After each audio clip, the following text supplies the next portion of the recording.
Welcome back to Survive This Crit. While you may not know our guest, it's very likely you've seen his 90s nostalgic post. So join us in welcoming content creator and 90s enthusiast, Justin Miller, aka 90s Kid for Life. Life with a Y. That's right. How's it going, guys? Pleasure to be on here. Thank you. Good to meet you, Justin. So when we get started, we like to ask some warm-up questions just to get to know you and for audiences to get to know you, because most of your videos, you don't typically show your face. Some of them you talk, but it's kind of rare. So you're like a little bit of an enigma to us. Yeah, it's I always enjoy throwing my face every once in a while, whenever I have ideas that I think that'll strike with an audience. It's hard to find time, with a job, having a page, and of course the day-to-day of the real world, having time to post original skits takes some time. So whenever I do, I feel like I'm really lucky to get it out. But I just try to post a lot of memories, whether it's videos, commercials, skits, whatever resonates with, anyone who was born in the late 80s, early 90s, even the mid 90s. I don't really I don't exclude any of the audience. There's some diehard fans on there that really like to pick fights with other people who don't think they're a 90s kid, which is always entertaining. But I started the page last August. I had one viral video that started it all. It was me doing a Walmart skit of walking into a Walmart in the 90s. And that one video got 25 million views and got about 40,000 followers just from that one video. So, and that kind of snowballed it all to we're almost at 1.4 million, 10 months or 8 months, 9 months, whatever the math is later. So it's been a really wild ride over Holy the last year. That's crazy. Well, I wanted to ask, so you mentioned you still work as well. I'm curious if you don't mind, like, in a sentence summarizing what you do. I work in finance. I always like to err on the side of caution just in case of who's listening. But my career is in finance. I really enjoy it. So it's that takes a lot of my time. So I have to spend quite a bit of time outside of work hours to work on my content to be able to fit it all into each and every day, because I do post a lot. I always debate, am I posting too much? Am I posting too little? But most of the feedback is, keep posting, especially with the algorithms. Instagram's constantly changing. So it seems like the more you post, the more engagement you get. That's how I've had it for this time, and it seems to work. So up until it doesn't, I keep posting. I usually post anywhere from 6 to 10 posts a day, which sometimes can be daunting. I took 2 weeks off for a vacation, which only post a couple times a day, which was a nice break. But I certainly like to keep my audience happy, and I enjoy doing this. I created this during COVID or post COVID, just to make people laugh and smile. And, certainly it's really resonated. I get really nice messages every single day of people saying, this brings me back. This makes me smile. It's my escape from the real world. So it's really cool of like some of the things that it's done to just impact people's lives, which always keeps me motivated to keep going. Yeah, well, you were so engaged with your followers because I stalked you as I would with anybody, but I was reading the comments and noticing you reply to a lot of them, and even when I DM'd you and when my sister-in-law DM'd you, you responded so fast to both of us because I just figured like reaching out to a stranger on Instagram that has 1 million followers, like he's not gonna reply to us. Like we're just getting started. I don't even expect him to say yes, let alone respond. But yeah, it's really cool of you to be here and just be so engaged with your community. I'll ask you more questions about how you stay engaged and how it doesn't drive you insane by doing that. But I wanted to first ask you a couple like warm-up questions. Yeah. So, as you know, we're primarily a horror movie podcast. Mm-hmm. So, what is the first horror movie you remember seeing? It's tough if you classify it as a horror movie. I would classify, if you think of Jurassic Park as a horror movie, I would say that was probably my first horror movie. I remember I was probably either 6 or 7 years old in the living room with my parents, and they were watching it on TNT when it came to TV after being released in theaters. I would say that was probably my first horror film. If you don't classify that as like a true horror film, I'd probably say Scream was my first horror film. If you don't include that, but yeah. So if not Jurassic Park, Scream was probably my first horror film, and that terrified me. That was such a scary movie growing up as a kid. Well, now you're gonna have to explain, Justin, whether or not you like it, because it looks like you just got Kylie all excited. That's one of hers too. Is that so? That was is Kylie? Was that your first horror movie No, then? it wasn't my first. It's one of my favorites though. Okay, gotcha. I'm not much of a slasher Mhm. horror guy. I really like more of the sci-fi horror films, like The Thing is a great one for me. Any of the Aliens films, But I would say I'm trying to think of other horror films that I really enjoyed. I remember seeing Chucky in the '90s too. That like all those movies gave me nightmares. But yeah, Scream was great. I Know What You Did Last Summer. That's another great '90s classic. I wasn't a fan of like the Freddy Krueger slasher film. Like there was so much like gore in some of those movies. I didn't like them as much as a kid.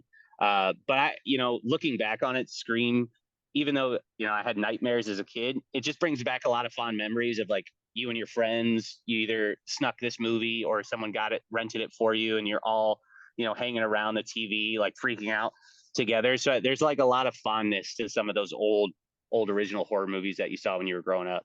Yeah. Well, in sci-fi horror, like that still falls within the realm too. So what would Mhm. like why do you like sci-fi horror? Is it because of the lack of gore?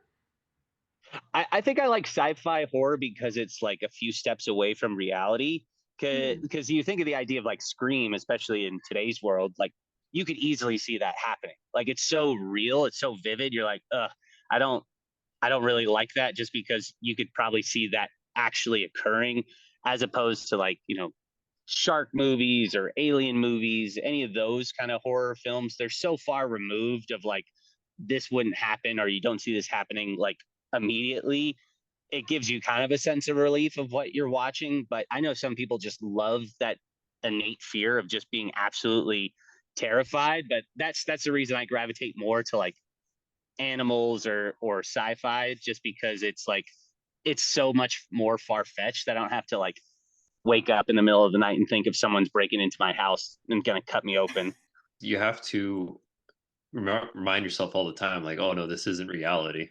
And That's but I think it's the ones that blend it together to make it feel so real. Like that's the ones that really get you going. Like when you think of movies like Paranormal Activity, right? That, especially if you're religious, right? I'm religious. I know other people who are. Even if you're not, when you think of that, you honestly feel like, okay, that could potentially happen to me, or if you've heard stories about that actually happening, and it's just like, oh my gosh, that innate fear keeping you up at night, that makes that heightened experience of when you're watching it that much scarier. Or even like the Insidious movies, because those were like based on true stories, or quote unquote true stories. You're just like, that just makes it standing right now. It's like the hair on your back kind of stands up. You're like, like that could happen. And when you watch it, you're like, is this going to happen to me? Could this ever happen to me? And I think that like heightens the whole movie experience, which I think some people really enjoy. Like people who ride roller coasters, they love that feeling in your stomach when it falls. I'm not that kind of person. I avoid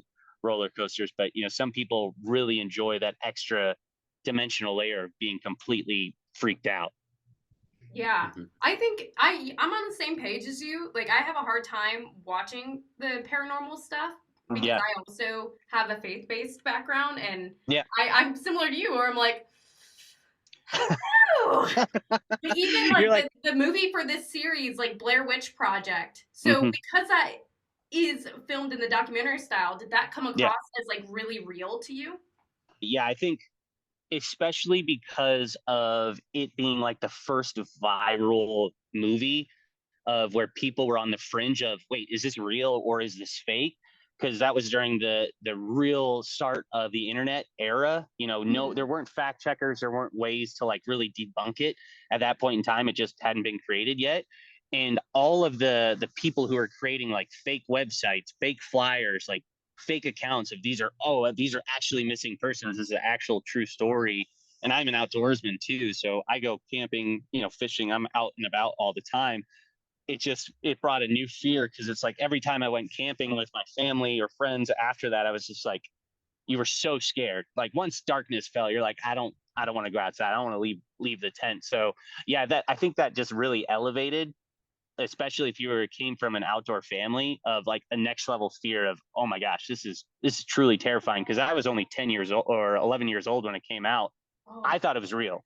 I thought it was real for the longest time, and I think it wasn't until like a few years later that I was like, oh, it's actually not a documentary, because you just didn't know. Like news wasn't able to relay that it was fake, because there was such a huge propaganda of pushing that it was actually real footage, which is just, looking back on it, that's just absolute bonkers.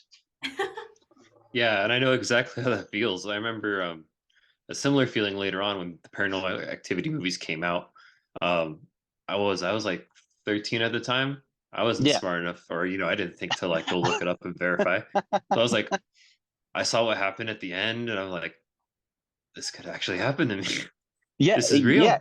yeah. You just assumed like it was, because it was filmed in such a way of like it was quality, but it was kind of on the lowest of like quality. So it was like cream of the crap, you could say, of like, okay, this is filmed okay, but this legitimately just could be filmed in someone's house. Which, I mean, in all factuality, was, I think their budget for the film was only $15,000. I think it's the most profitable horror movie of all time. But yeah, when you looked back, I saw it when I was, I think, 21 at a midnight screening. It was like a pre-release down in Denver, and they had it, and I saw it at midnight, and the movie got out at like 3 a.m. like when the whole movie was taking place. And I was so freaked out. I didn't sleep that night. I'm just like, nope, this is not happening. But I know what you mean.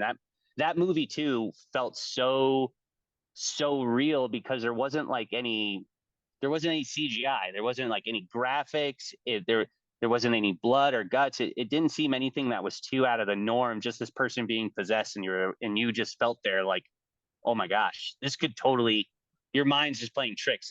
Is this real? Is this not real? And that's where I go back to like that heightened level experience of fear. I think those movies do a really good job of doing that for people who enjoy it. Just to chime in on the whole faith-based thing a bit, since we were on that earlier, that's kind of the benefit I have coming to this, like from a Christian perspective of I kind of use my faith as like an anchor in those times, because you were Yeah. talking about like, oh, like this stuff feels more real because of our faith, whatnot. It was my wife actually who got me on the perspective of, if you believe what you believe, then in actuality, you shouldn't be afraid of these things, when you realize who you got on your back pocket or, in your corner. Yeah. So, And the only time I would like counterpoint is when you look at like a movie of like The Exorcism of Emily Rose, right? Where she was a diehard Christian, and all that stuff happened to her. And what's even scarier, right, is that movie was based on a true story. Like supposedly mhm. all of that occurred, and you're just like leaving the theater. I would still remember like that scene where the boyfriend, or I think it was a boyfriend or a friend, wakes up and she's on the floor, like in that spider crawl position, and her head like turns to him. Oh yeah. I got goosebumps right now just thinking about that scene. It's just, movies like that are just uh so well done, but they terrify you. You leave it like contemplating, oh my gosh, could this actually happen to me at some point? As opposed to like a murder, or Freddy Krueger coming out of your dreams to slash and dash you. But yeah, I agree. I think it's good for some people who are faith based, of like reconfirming everything you believe, and you're like, oh, I'm good. I don't have to worry about this stuff. But it still is an emotional, like, adrenaline rush. Like, one of the Mm-hmm. things that Nick and I talked about on our last series was determining which movies were horror movies and basing it off of, like, if it leaves you with that feeling, that, like, Mm-hmm. eerie, anxious feeling when you're done, then they probably did a good job making it a horror Yeah, movie. It absolutely. doesn't matter how many blood and guts are there. Like, if they left that feeling, then like, that was a horror movie that I Yeah. just put myself through. And I know you guys are younger, but something like Signs, right, by M. Night Shyamalan. Mm. That was a great. I don't know if you consider that a horror movie as much as you would like a suspense film, but he did such a good job on a few of those scenes of creating so much fear without needing any like additional side effects, right? There was no blood, there was no like huge gore or trauma, but there was just a couple scenes in there that just you left the film like eerie, you felt uncomfortable. Like when you leave films uncomfortable or continuously contemplating what you just saw, I think those are probably the best well done horror films if you're like a true horror film enthusiast. But I know some people just love like House of the Living Dead or A Thousand Corpses or Hills Have Eyes, Hostel, those kind of like really gory films. That's not really my style, but you know, each their own. No, that makes sense. I think I totally agree with you on that. Well, and so circling back to a couple of these warm ups, I'm curious, are you a fight, flight, or freeze in confrontation and even in like a horror movie scenario? I would say in just general conflict, I don't run away from conflict, but I try to avoid it. So I try to mediate more than just immediately go to fight. When it comes to like those horror film situations, you know, I grew up on a farm. I came from a conservative family. Like I've always had like a firearm close to me in the house. And I'm just always like watching these movies. I'm like, what do you like? Why would you just go explore without any sort of protection at all? So I'd probably like assess the situation first and be like, okay, it probably makes more sense to run to engage. But if I was going to engage, I'd probably do it better than a lot of these people do in horror films. But you know, I guess a lot of people don't own, you know, firearms readily at their bedside. So for me, probably run first. I'm always one to be smart as opposed to be prideful. So I'd rather get away from the situation as quick as possible than, you know, die. I mean, that totally makes sense. Well, so if you were in Blair Witch setting, if you were trying to survive against Rustin Parr, who's been shaking your tent and around with you for the past few nights while you're filming this documentary, how would you handle that? What would you do? I think I would have originally followed water because, you know, like I said, I grew up in the outdoors. I took survival classes as a kid because I go hunting and fishing all the time. And you're always taught to just follow water because water leads to life. So, you know, I would have probably just tracked really close to that creek, that riverbed that continues to flow in one fluid direction, or at least the main branch of it, and continue to go down. Or I would have tried to, you know, climb a tree to see, okay, if I can get above the forest line, see where I'm at in every direction. That probably would have been what I did first. But if you can't see anything once you're at the top of the tree line, then at least if you're following that river, you know you're going in one cohesive direction as opposed to continuously crossing back and forth, because it's going to lead you out of the woods, or at least in theory. But you know, if there's witchcraft going on, who knows? Like you're probably, it's a losing battle anyway. But that would have probably been my first thought process, which is just be next to the river and follow it to wherever it goes. Even if it doesn't get me back to my car, I just want to find civilization. Yeah, that's really smart. So you probably would have survived. Who knows? Maybe. Maybe Unless I you had would have slime turned on off my the backpack. camcorder and been like, maybe we shouldn't record this. Yeah, absolutely.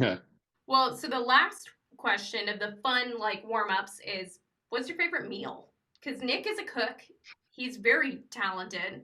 So I'm curious, what is your favorite meal to cook or to buy if you're not Oh, like thank you. Thank you.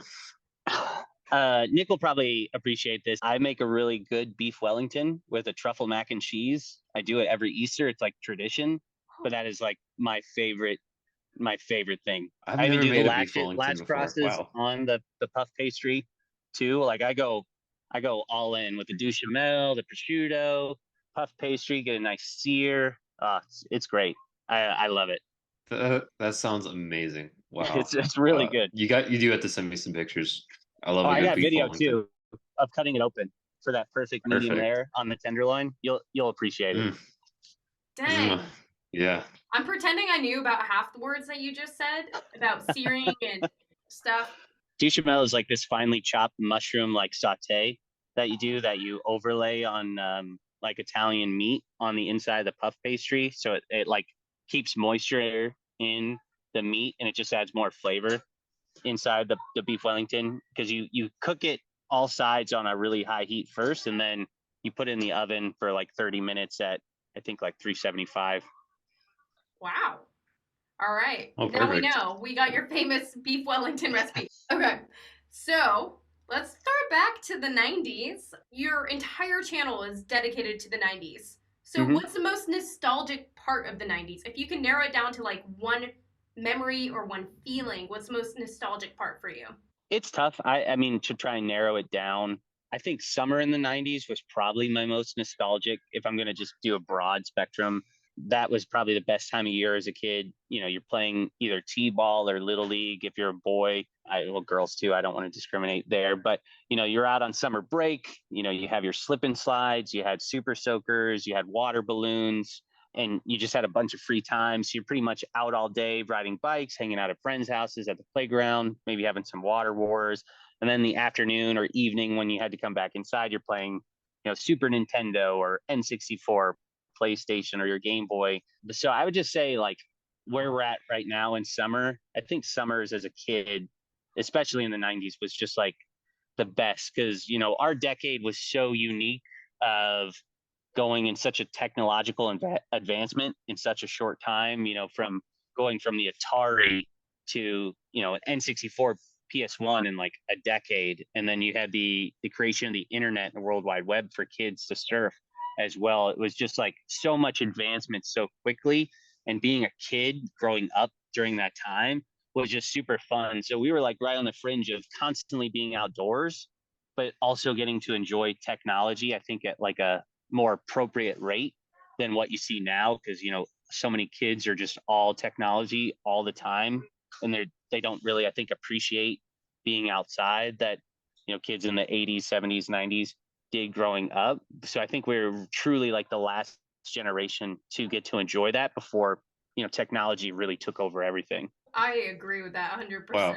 That's a beautiful visual that you painted as well. Justin, you really just gave me a lot of nostalgia right there. Because it kind of reminded me of some of my summers, a lot of my early years. Yeah, the best, man. Going to the pool, chasing those rings or the sticks at the bottom of the pool, getting your eyes soaked in chlorine, having bologna and cheese sandwiches, and then passing out in the back of mom and dad's car on the drive home. Those were like peak days Mhm. in the summer. Nothing will compare.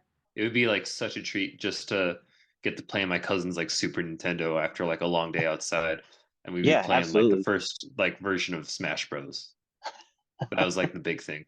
That was the big thing for us. Which is totally different than today. Everybody's got like an iPad or like a computer right within, or a phone within arm's distance. But what trend from the 90s do you think we should be bringing back to the 2020s? Like, what would make civilization and society better? I think not to get too philosophical, I think the idea of communities would need to come back. And what I mean by that is, when I was a kid, I grew up in a small town or a couple small towns. Like when I lived in Maryland between I was 5 and 8 years old, I lived in a town of 5,000 people.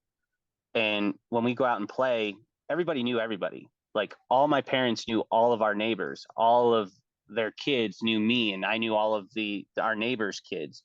And so if my parents were at home, you know, our neighbors just instinctively looked after everybody's kids or made sure everybody was okay. And you could just swing by your friend's house unannounced, and your parents didn't have to worry about, oh, he's at John's house or he's at Rachel's house or wherever, right? And I really don't think like there is that dialogue anymore in like suburban areas or in communities. Everyone's so private. Everybody has a Ring video doorbell. No one's bringing their neighbors or people who just moved in cookies. I think like people are so introverted now in communities that no one looks out for anyone else, especially in these like high inflationary times. Everybody's just looking after their own. And that would be something I'd love to see come back, as just people like actually opening up as a community again, as opposed to, I think we've really regressed as a society when it comes to that. Because I would love for when I eventually have kids, like to actually see that like community family dynamic. And it's not something I actually see anymore nowadays. And maybe I'm just too young, or since I don't have kids yet, it's maybe not as prevalent, but I don't get that feeling like people look after their neighbors anymore like they used to. It takes a lot of effort to be able to do something like that. Like I'm kind of doing that with my neighbors right now, Like I got one neighbor, like we just like cook for each other sometimes. We'll just like, um, but they're like more like in their late 70s era, Okay. but you know, we'll just like chit chat sometimes if we like see each other in the driveway, catch up on each other's lives. And then we'll just like, you know, when we hear like, oh, someone's going through like a tough time, you know, we'll just drop a meal off at each other's house. Hmm. And then we typically like pay them back too. So like get back to Pay it them forward. because Yeah, we got to pay it exactly. forward. So yeah, we're just like finding examples like how to, you know, meet and greet our neighbors. That's the big thing. What do you think, first of all, is the cause of why we have this lack of community?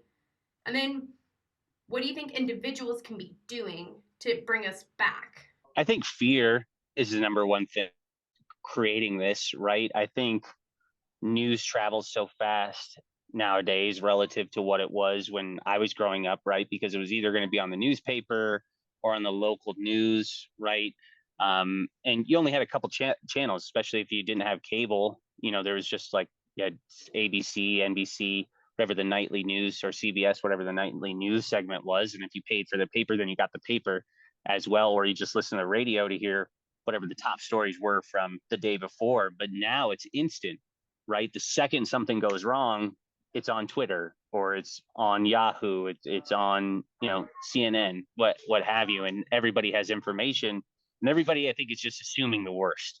So I think that's the problem of where we've gotten is we just assume the worst in everything, everyone, especially with how much misinformation's out there, how much people are divided right now.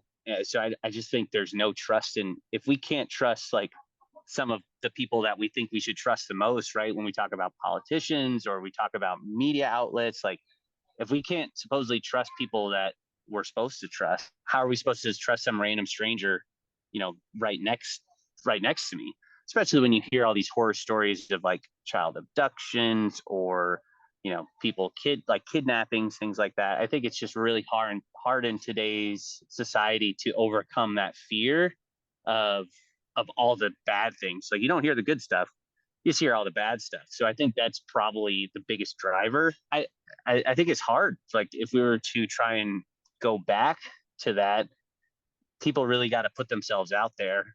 And I don't think people like being uncomfortable. You know, I think people find going up to a random stranger if they're not naturally extroverted is a very difficult thing to overcome. Like I'm a huge extrovert, so it's very easy for me to walk up to anybody and start a conversation, but I know for a lot of people like that's not the case. So I think overcoming the fear of just knocking on a random stranger's door to try and introduce yourself is a lot for some people. So but you got to start somewhere, and that would be the best thing is, you know, you reach out, meet your community. But I don't know. Some people are content sitting on their couch watching Netflix, viewing their virtual friends. I think we've just regressed as a society in that function.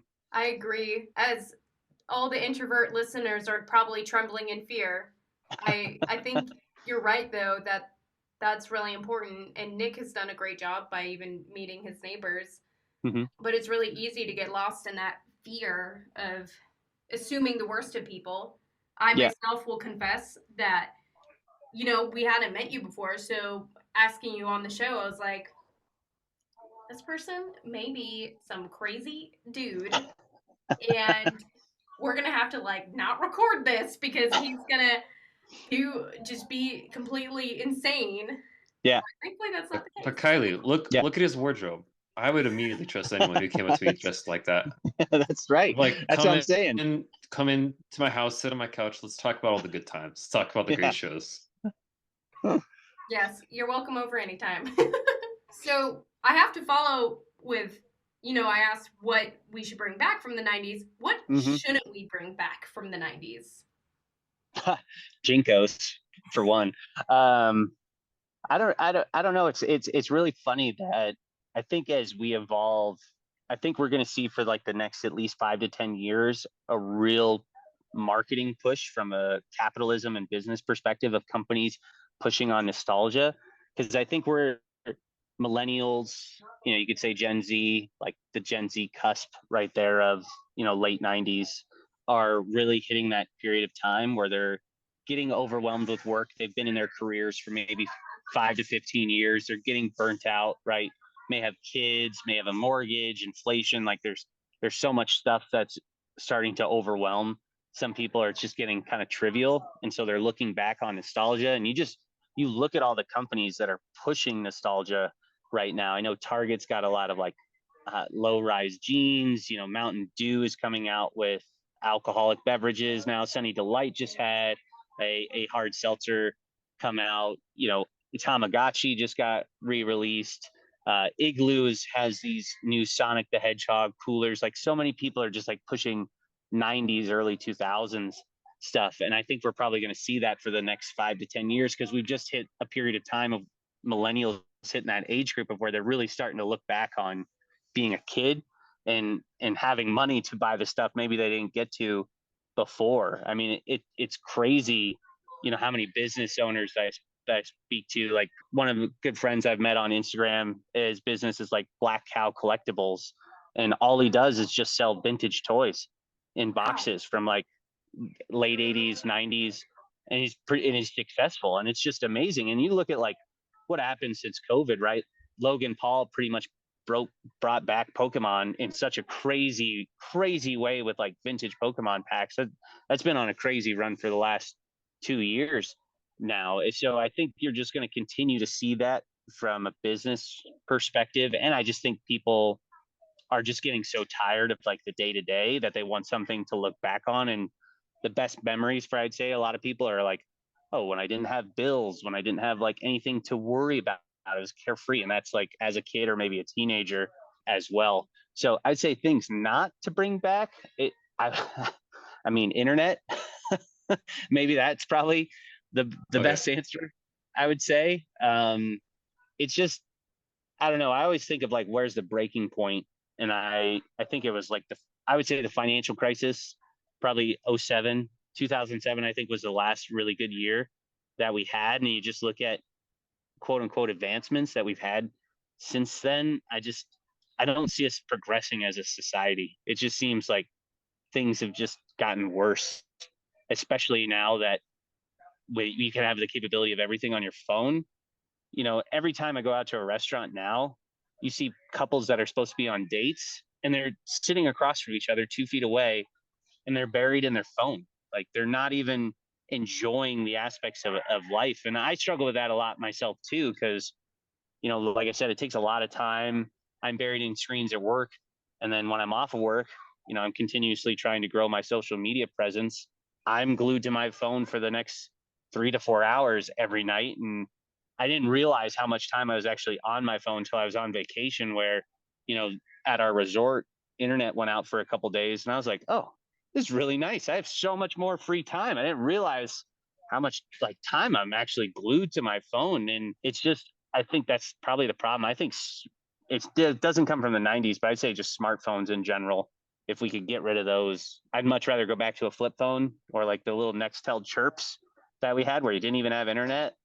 I'd be great with that. Or Nokia. I take that back. I want the Nokia brick phone with Snake so I can just play Snake all the time. But I think I would say that's probably the invention, the internet. I think if we limited usage, I bet people would be much happier. That kind of just blew my mind, because it really does make sense. It takes people apart, even though the internet was kind of created to bring people together. It oftentimes does the opposite of that.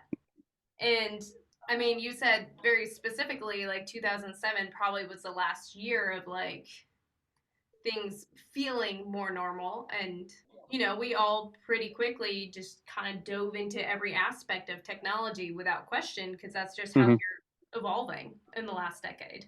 Yeah, I remember very vividly like the Motorola X coming out in like late 2009. And that was like the first, I think, 4G phone, or maybe it was 3G. I don't even remember at this point, but it was like you could have Facebook on your phone, or you could have all these apps, like the App Store was created. And it was like the first real smartphone that I remember.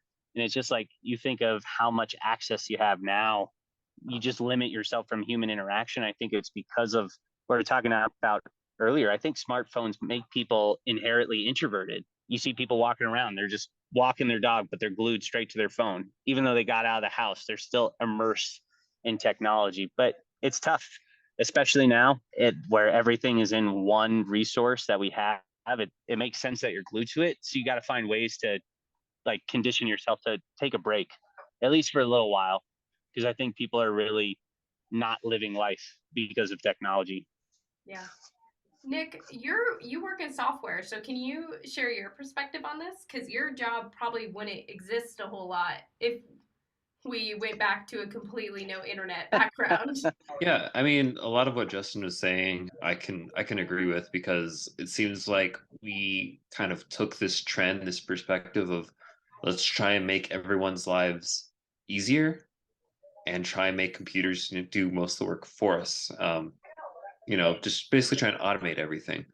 Um, and what that seems to have done is make ourselves lazier in a sense. We can find examples of that in our Wally day-to-day in real lives. life. And what I think there needs to be a shift in, one thing I kind of enjoy. Oh, no. Yeah, basically it's slowly I see it all the time. It's like we're getting closer and closer to Wally, basically. One of the things like I hope to see in the future is less of having computers like do the work for us and try to make our lives simpler, and more using software or using computers to try and build up the skills. I like to use this one example of it's a small startup I've seen for this web app called Essay. Not the plug here. I don't mean to plug or anything, but it was a really interesting one on Jordan Peterson's. His son started this software company where it's a web app where making Word document editing easier. Mm-hmm. Instead, it tries to give you it tries to help you enforce the tools for building your own skills in editing your own documents. And like line by line or sentence by sentence, so you can help you you can come up with different revisions, and you can just plug and play with different sentences, move them around.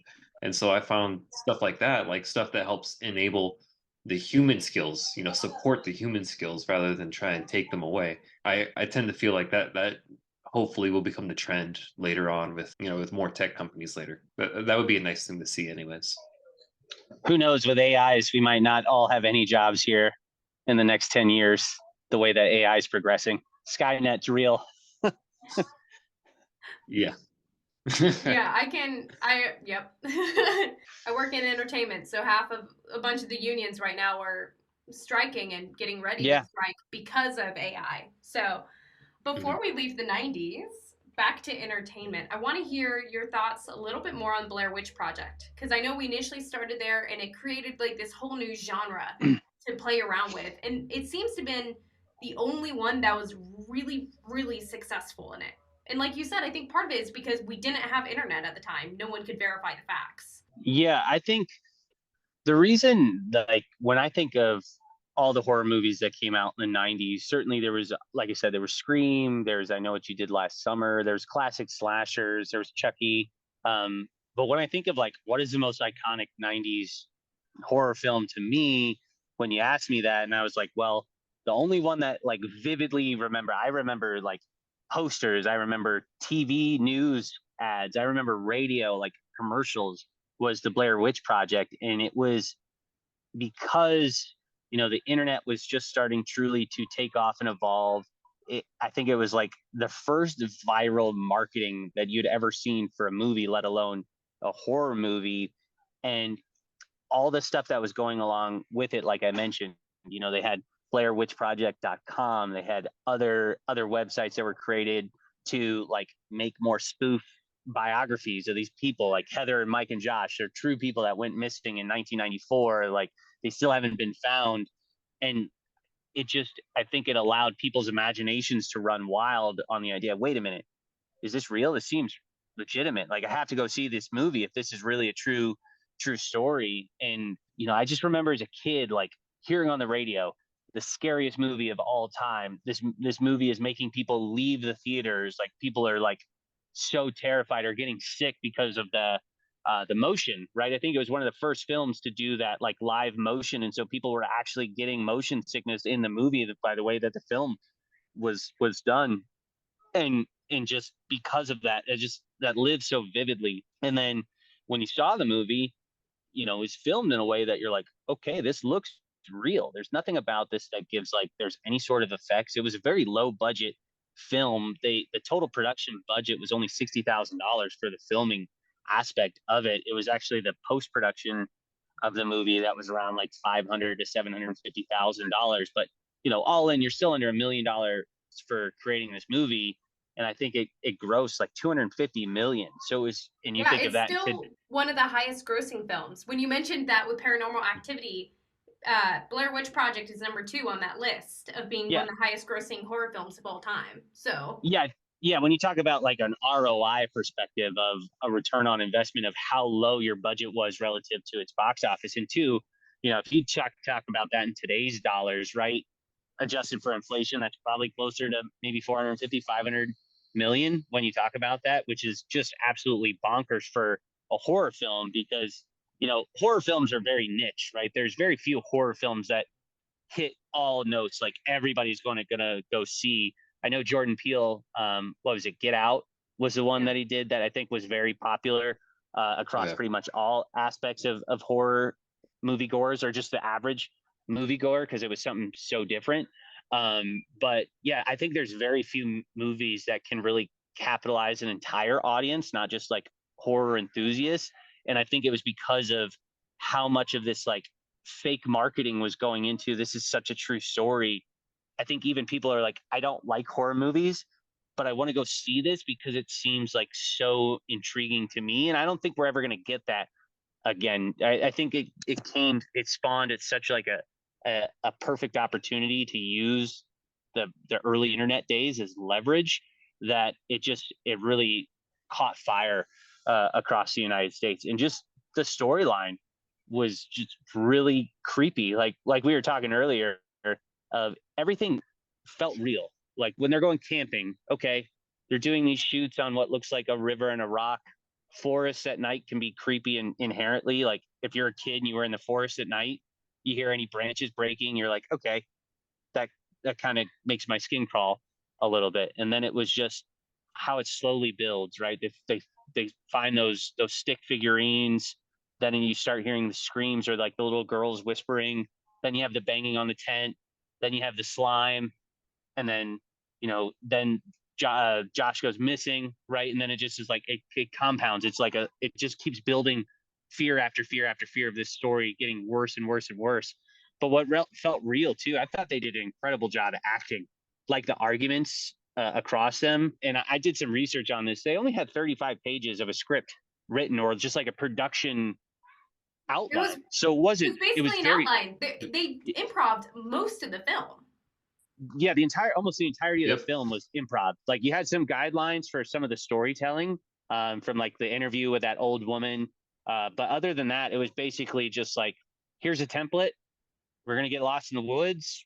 We're going to get really pissed at each other and start going crazy, which I thought was wild when they were talking about, I think it was Josh who threw the map away and they got lost and so much anger was building up. And you're just like, that feels like real tension. Like you felt like there was real animosity towards the people in there. It didn't feel forced in any way, and like the fear. And I think it was just combining that with a new filmography style of just like a real, like a camera shaking. I think that just was like, that really played in people's minds. Like, this is real. This has to be real. Like, and then, I think it comes to light that it's not. But that's why it just stuck out to me. It changed, I think, the horror movie industry. It set a new standard of what movies could do, especially from a horror perspective. And like Nick said, it basically gave birth to the Paranormal Activity series, which was filmed in a very similar fashion. I just brought in like, wow, this is really scary. No, I agree with you on that. And part of why their arguing was so real is the directors would, I know I'll talk about this on our deep dive as well, but the directors would give notes to actors specifically, like not filling them in with what was going on. So that actor probably got a note that said, hey, you need to toss the map, like get rid of it. We're just going to go, like, we're going to go rogue here. But they were giving them notes, and then, they were watching from afar, watching all the action and stuff, taking it in. But the whole concept of directing from afar is something that, I mean, I guess some reality shows do, like unscripted stuff. but you don't see it in horror, and I think that's why it made such a huge impact on the horror society. Because, like you said, people didn't know if it was real. Like the Cannes Festival in France, they had Cannes Festival, they had missing posters of Josh, Mike, and Heather Yeah, there, yeah. and because they were like, well, "Are we And gonna that play was their this That's what I marketing saw video?" online. material, which is crazy. That was their marketing material of like, oh, go see the Blair Witch Project. But you're like, wait, is this movie to generate interest to help find these people or figure out what's going on? Or is this for like, just go see a horror movie? And I think that really just, that's what I say. It generated so much curiosity with that type of marketing that even people who hate horror movies want to go see it because they're like, I want to hear the story. Like, I want to know what happened to these people. And the only other movie that I can think of, just because I remember the trailer, I never saw the movie itself because it looked way too terrifying. Since you guys are movie buffs, maybe you've seen it. I think it's called the Poughkeepsie Tapes. Have you ever seen that movie? It was. No, but that sounds familiar somehow. You should watch the trailer. It is horrifying. Like, I think it came out in like '07, '08, maybe even '09, but it's filmed in a very similar fashion to Blair Witch Project, but it's very dark. Yeah, if you want to get into a real dark horror movie, just look up Poughkeepsie Tapes in that trailer and you'll be like, nah, not going down that rabbit hole. Dang. Okay. Well, I'll have to give I'll it a add that try. to my watch list. So now that we're going to talk about your content creation career, Yeah. as you mentioned earlier, I can't remember if we were recording at that point, but this wasn't your full-time gig. So Mm-hmm. what made you choose like to create an account devoted to the 90s? So I first started with a TikTok account. I began in the beginning of 2022, maybe late 2021, of just like, COVID's taken a big toll on me. Like, I'm just like, man, this kind of sucks. All the stuff that's going on. You kind of fall into the sense of depression where it's just like, man, not a lot of fun things going on in the world, and also boredom. So it's just like, when I think back of things or actions that I do to make myself smile, it's like, oh, I might watch an episode of Dragon Ball Z from when I was a kid, or I might bust out my Super Nintendo, start playing some retro games or my PS1. I'm like, I do stuff that's back from my childhood that makes me smile. I can't be the only one that enjoys doing this stuff. And so I started posting. So my original TikTok, it blew up pretty quickly. I had like 200,000 followers in like 7 months. And then I got shadow banned on that account and it like completely died out. So I was like, okay, maybe I'll shift to Instagram now. And that's when I had a couple of those skits that just went bonkers. And then it just started snowballing. I grew from, August to December, I grew to 100,000 followers. And then from December to now, I've grown another 1.2. So it was going nuts since the beginning of this year. And it's just been such a wild community to see grow. Like, so many people, like I said, you message me. I try to be very responsive for people who want to engage in a fun conversation. Of course, I get like the weirdos and the crazy messages that I just ignore. But for anybody who's like very appreciative or wants to say thanks, I always try to at least respond. Sometimes it's overwhelming because I get like a ton of messages every single day. But I was just surprised. It's like, wow, people really enjoy this stuff. It's not me. And I think it's just that my target audience is people who are going through the same phase of life. Like, there's not a lot of positive things right now in the world. And it's cool to see how many people who have kids that are sharing these things with their kids. Like, I get so many messages of like, oh, I'm having my kids rewatch this whole cartoon, or I passed down all my toys for my kids to play with, or we still play Super Nintendo together. And it's just like this community. And it's cool too to see how many people on some of the posts like engage with one another. That's like one of the things I enjoy the most from like a high level view as the creator. I look on some of these posts and then I'll see someone make a comment and then I'd see a thread of like 150 comments where people are just like talking back and forth, and it's like, oh, there's like real connections of people wanting to communicate and share memories together and have a dialogue about certain things with one another. So it's cool of like you said, it's community. It's like bringing people back together to talk about fun stuff. And I think behind the guise of Instagram, it creates like an easier pathway for people to want to talk to other people, which is cool. But who knows? Maybe these people are connecting offline. Maybe it's built some friendships. I'm not sure, but it's certainly nice to see like how many people appreciate, this account from what I've created. It's certainly fun on how it's come so far and where it could potentially go. If I could get to it full time, that'd be awesome. That's a long road, but we'll see. Who knows? I never know. I never thought I'd get this far, so I'm not gonna say I can't do it. It's just we're not there yet. I mean, you're already on your way. You're well on your Yeah. way. Well, I'm curious, like, what were the keys for you when you're creating good content? What are the things you're primarily thinking of in regards to your target audience? Because you're getting a lot of people connected and having conversations. So, what is that process like for you? I try to keep it very broad. I do some like very specific posts. Like I do sometimes do posts just for women, or I try to do posts maybe for just what I think my target audience is men, and then I try to do more broad spectrum. And it's like, okay, what are some of the experiences I had when I was a kid? It's like, oh, these are shows on Nickelodeon I watched, or shows on Disney or Cartoon Network, or what are things I did in the summer? It's like slip and slides, or going to the pool, or certain meals that I had as a kid. Like I had a post a couple of days ago of like mac and cheese and hot dogs, and how many people are like, yes, I had that exact same meal. Or I always find it, I think a successful post is when I have someone comment that says, we've all lived the exact same childhood, because that just means that I hit it on the head like 100% that someone had this exact same experience as I do. But I also try to just find some like real memories that maybe people don't remember, just like small skits or like shorts from shows or bumpers, right? Not the shows itself, but maybe like the commercials in between shows. So I always just try and think of like, what are some obscure memories that are like very deep in your head that you have, but you haven't seen it forever, but as soon as you see it, you're like, oh my god, I know this like exact commercial, or I know this exact skit. Like that's what I always have fun, is like seeing how many times I have on a post is like, whoa, memory unlocked, or oh, I remember this as deep memory. It's just those are when I know I've done really well.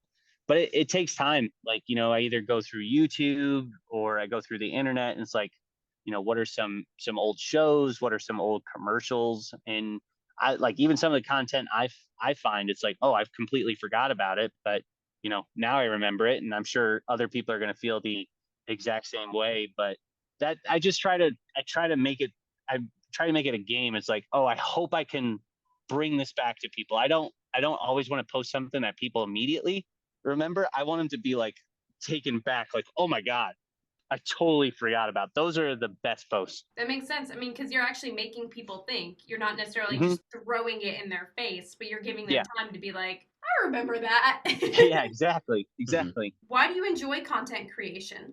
Along with, what are some boundaries that you keep to keep you from, like you said, not being on your phone 24/7? Once I get to like 8 p.m. my time, like I usually try and do one or two posts in the morning, typically one post in the morning, because the engagement usually isn't there because people are working or it's too early, whatnot. So I don't usually find too much success with like posting in the morning.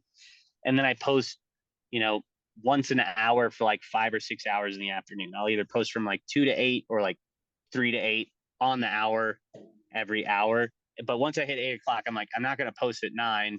I've done all I can for today. If a post doesn't do well, it's just going to aggravate me. So I don't want to look at it. So I just like set my phone down and get it away. So that's what I try and do as far as boundaries go. And usually on the weekends too, I don't start posting until the afternoon, because I'm just like, I don't want to think about it. I want to go do I want to focus on my time. Things I also do too is like the night before, I can create all my drafts for the next day. So I don't really have to spend very much time. I already did like my prep time, my homework. Like, okay, these videos are all good to go. I just hit post when the hour comes up, and I'm set.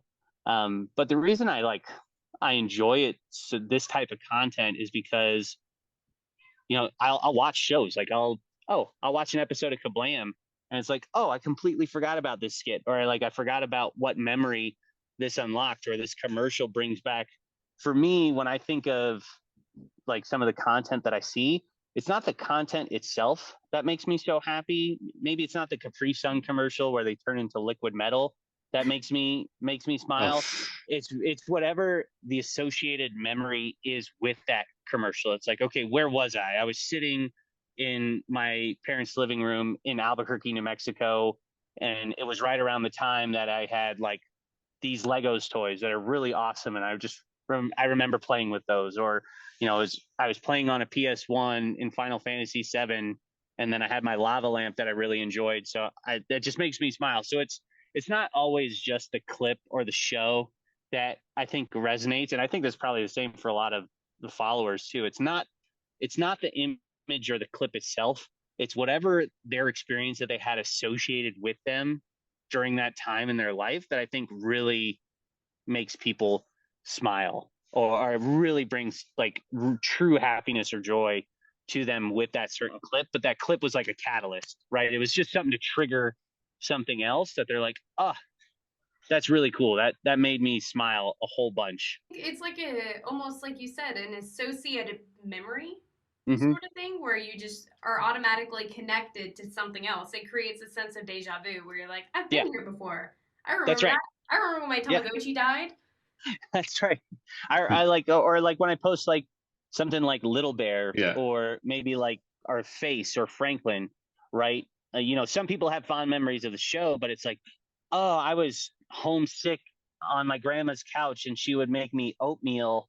And that's the true joy of the clip. It's not the clip itself. It's like, oh, it's those times that I was hanging out with my grandma when I was a little kid that really brings back like the fond memories associated with it. So it's just cool to see. I like so many different people tell stories on my posts. Like you can just see in the comment thread of what this really means to them, or what this like brought about for them, which is really cool. That's why I like engaging, like you said, with all of my followers. I try and do my best because just, sometimes there's like thousands of comments on a post. I'll just try and see which ones resonate to me, or, I'll try my best to comment on a few of them. But yeah, I just find it fun to read people's backstories and just learn more about people of like, oh, it's something different. I would have never thought of that, or this was never my memory, but it's cool to see that was your life experience. Absolutely. You're connecting people, across the World Wide Web. You're using the internet for good.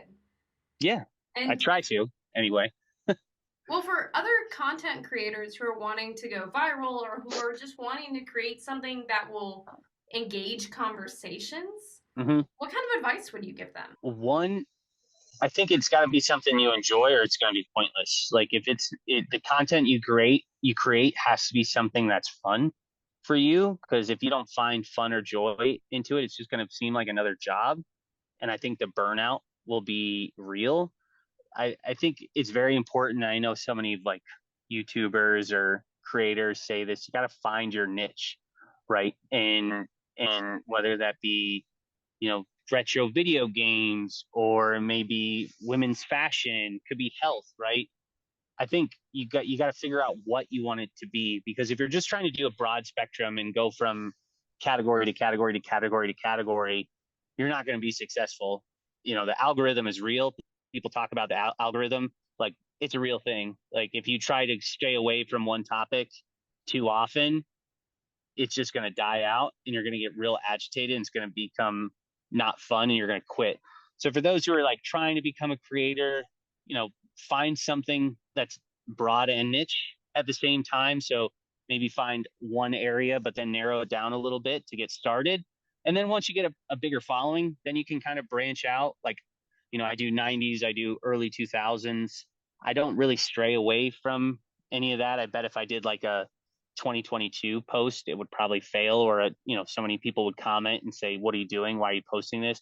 I always find it very entertaining when people tell me what I need to do with my comment. Like I'm pretty tight-lipped. I don't engage too much with trolls, but it's just really entertaining where it's like, you're only allowed to do this, and I'm like, excuse me, I could do whatever I want. Like it's my page, it's my content. But I think there's a real truth to, if you're trying to gain momentum, you got to stick to the same thing. So like for you guys, right? If you're making posts on Instagram and it's about horror, you want to keep doing horror and horror and horror. And then maybe you could do horror and sci-fi, and then it'll bleed out, right? Because then you could go, well, okay, we've started sci-fi. We can now expand on sci-fi some, and they'll know because you did sci-fi in the past, it's not completely one-off for you to make more posts. So over time, you're able to broaden out once you've gotten a big enough base, because I think that's how you have to evolve, right? I do both 90s, but I do early 2000s, right? Because I don't want to be so tight knit that I can't gather more followers. But you also walk that fine line of, you don't want to jade your loyal fan base of like going so far off of what originally brought them to why they enjoyed you as a creator. But, time will tell. They constantly make updates. Instagram constantly makes changes on their platform. Like 2 months ago, every third video I had is getting probably 1 to 5 million views, and now it's like one every 12 videos is getting a million views. Wow. So you certainly got to adapt. It can drive you nuts. Like it can drive you nuts a lot as a creator, but I think you just keep pushing through, just like anything. Yeah, and that's why I post so much, is because the more at bats you have, the more likely something's gonna go viral. So, but I also enjoy it. Like I have a lot of fun engaging with the people that follow me. I enjoy the conversation. So up until that point, I'm gonna keep doing it. But you know, who knows? If it gets to a point where it's just like, this isn't fun anymore, I think that's why you don't want to get burned out. And it was nice to have that like 2 week break of like, oh, I'm gonna take a step back, kind of get a breather and refresher from this, Yeah. which was certainly a nice thing. Well, so is your goal to do this full time then? I think that's anybody's goal. Mhm. It didn't start out as a goal. It started as just like, I did this to bring happiness, but if I could, because I'm starting to monetize on some things now that, Meta got rid of monetizing from bonus reels. You really have to like think outside the box with like branding or partnerships and stuff. So I'm starting to work in that aspect now. I have a really good job. So until like that matched that income, I don't think I could ever realistically do this as full time. And that's why I'm starting to try and spend more time on YouTube, because YouTube really is the platform. If you're trying to make this a full time career, Mhm. that's the platform that's going to do it, because it pays the most. But realistically, I don't think that'll ever happen, just because it seems overwhelming right now. But who knows, right? If I have a video go viral on YouTube and all of a sudden get a couple 100,000 followers, those people make 6 to 7 figures a year from commercial revenue from their ads on the site. I know a couple creators that get like, they have 1 million followers on YouTube. You look at like one video. I think if you have one video on YouTube that's maybe like 15 minutes long, if it gets like 1 million views on that one 15-minute video, it's like $50,000, $60,000 just from that one video. So, I mean, those guys make a ton, but they've built up a pretty big base to do so. And Instagram, sadly enough, is not that platform. But I think it's like a gateway, right? If I can convert, people to want to go to YouTube, great. If Yeah. not, I respect that. I don't want to be those people like, you have to follow me here, like push an agenda, because again, you don't want to jade your audience. So I think that's my next challenge as a creator. If I can, build an online presence on YouTube, then this could really be a realistic thing of, oh yeah, I could do this full time. But with the cost of everything right now, just not in the cards, sadly to Well, say. it's interesting that you say YouTube is that platform to make like the most revenue from. Mm-hmm. And how do you feel about that in regards to, people's attention spans are so much shorter nowadays because they Mm-hmm. have TikToks, Instagram Reels, or Vine, RIP to Vine. But Yeah. those like really have shortened people's attention spans. Where even Mm-hmm. I myself am like, well, if I'm not listening to it at 1.5 speed, I'm not going to get through an hour-long YouTube video, let Yeah. alone a half an hour. So, what encouragement could you offer in that regard? I think that's the challenge, right? Because even YouTube, well, you saw it, like Instagram wanted to battle TikTok. That's why they created Reels, and that's why you almost see no pictures. I don't remember the last time I saw like a picture on Instagram, unless it's like, a smaller person. And like for most creators, all they're doing is Reels, because that's how you're going to get the most engagement in a short amount of time. And then you saw on YouTube, right? They have YouTube Shorts now, which have become very popular. It's the same idea of trying people like millennials, Gen Z. It's quick, instant gratification. Like if you can't catch my attention in the first second and a half, like I'm swiping up. And that's why so many of if you look on my content, most of my transitions, if I'm going into from something different to something different, it's 1.5 seconds or less. Like for some of my slideshow content, like I'm very calculated on how short I keep the slideshow, because if you hang on to one picture too long, like if it's like 3 seconds, someone gets bored. They're like, wasn't quick enough. Sorry, I'm moving on. And I think you have to build a base first, and then you're going to go over the struggles of creating long form. They call it long form content, right? So you have YouTube shorts, and then you have long form content. Like from what I've heard, the 10 to 15 minute long videos are like the sweet spot to try and at least get monetization and creators. But yeah, if you're trying to create like a half an hour, 45-minute YouTube video, I don't think you're going to be very successful, if you're, at least if that's what you're trying to do to start off the bat. But from what I've heard, the best way to build your base right now on YouTube is shorts. So you get your followers first, and then hopefully you can create content that's going to resonate with them to want to keep their attention for something for so long. But yeah, like you said, you got to do quick intervals. You know, most of my videos that I post are under 20 seconds, just because you see the success rate, the watch rate, because you can look on insights as a creator. You can see, what is my average watch time? When do you see the dramatic fall off? When people stop or they scroll to the next thing? And it's just like, people don't want to watch them super, super long unless it's very engaging. I don't like something that's an outlier, right? I posted not another teen movie. I posted a clip on that a couple of days ago. It's got like 70,000 likes so far. And that's a 1 minute and 10-second video clip. So, you know, that's an outlier. Like people want to stay and watch that the entire time. But if you post, 30-second videos, 40-second videos, a lot of times people tune out. It's not quick enough. They want to get on to the next thing. They want like 10 seconds. I feel like 10 seconds, 7 to 10 seconds. That's probably the best way if you're starting to want to grow your audience. Keep it really, really short, because there's, not to get too technical on like how content works, but it's like a point system, right? If you can get someone to rewatch your video a second time, that's like 5 points. If you can get someone to share your video, that's 3 points. You get someone to comment, that's another 3 points. You get someone to like, it's 1 point. And so the algorithm looks at that. So it's like, it adds it up. It's like, oh, if you have so many people sharing it, we're going to keep pushing out your content to more people. If you have people watching it a second time, we're going to keep pushing it out to more people. If you're only getting likes on your video, it's probably going to die, because there's not enough additional engagement with it. So you want it all thing, but like shares, comments, and rewatches are much more valuable than just someone clicking a like. Again, in order to be successful, you have to have additional engagement, or they're just going to die on the vine. That makes sense. It's so complex. Yeah, no, I like where you're kind of digging in there with the kind of the intricacy of creating content, where, some people might think, oh, this should be super easy to do, like a 10-second video, like how hard can that be? But really it's not just like a 10-second video, it's trying to figure out what can you squeeze into that 10 seconds to keep people engaged, to keep them interested. Because otherwise, like anyone could do it, it'd be super easy to do. But the art is trying to figure out what is the most interesting stuff and trying to summarize it as quick as you can in that 10 seconds. Yeah, like you said.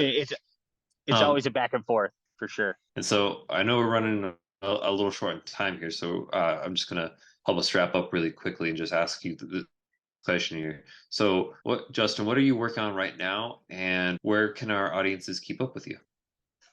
So right now, most of the things I do are on my Instagram. I started a new TikTok a couple months ago, so I'm seeing some success there. I think I'm at like 11,000 followers on there. Certainly not the same presence on Instagram, but that's my third TikTok that I've created. So I was at 200, then I had another one at 35, and then I started this one over again because I have ADD, clearly. I'm trying to work on YouTube. The people listening can click on the links from the podcast show, but some other exciting things I'm working on. I just got invited to Cameo, where followers could request like a personalized 30-second or 1 minute video clip of whatever they're looking for, which is cool. I was pretty humbled by that. I'm working with a business right now to do a 90's subscription. box. So I'm hoping to bring that here in the next couple of months to the audience of, if they have birthdays or gifts coming up, holiday gifts. It's a really cool nostalgia box for anybody who's looking to get their fix. So I'm excited to bring that. But primarily, my next biggest overtaking, like I mentioned, is work on YouTube and see where that can go and see what happens. But, certainly it's fun to see my Instagram continue to grow. I'm almost at 1.4, probably by the second week of July, maybe the first week of July, I'll be there. But, only takes one more video and then things can go crazy. It's really true, that saying, you're just one video away, one viral video away, and things change. It's really been a fun ride. That's so exciting. And your story is just you're just so down to earth and you're just so eager to share. It's really been a pleasure talking to you, especially since you were a stranger on the internet an hour and a half ago. That's right. I also enjoyed talking to you very much, Justin. I feel like you have a lot of interesting things to say about one of my favorite eras of my lifetime. So I'll definitely have to start following you and, just see what more you got. Well, I appreciate the time, guys. I'm an open book, so if you guys ever want to chat, just let me know what that movie was like. Well, we'll have to have you back when we talk about The Thing. Maybe you'll be at, who knows, 2 million by then. Oh, fun story. As a little tease, I spilled orange juice on Kurt Russell's lap when I had breakfast with him one time. So if we're ever having The Thing review, I'll tell that story. Oh yeah, we will definitely have you back. Cool. Well, that's all the time we have for today, everybody. Thank you all for listening. And I just want to remind you all, please, give us a like, share our podcast. Remember that you can watch us all on YouTube or Spotify, Apple Podcasts, wherever you like to listen to podcasts, really. So just thank you all again for your time and hope you have a great rest of your day. Bye. Bye.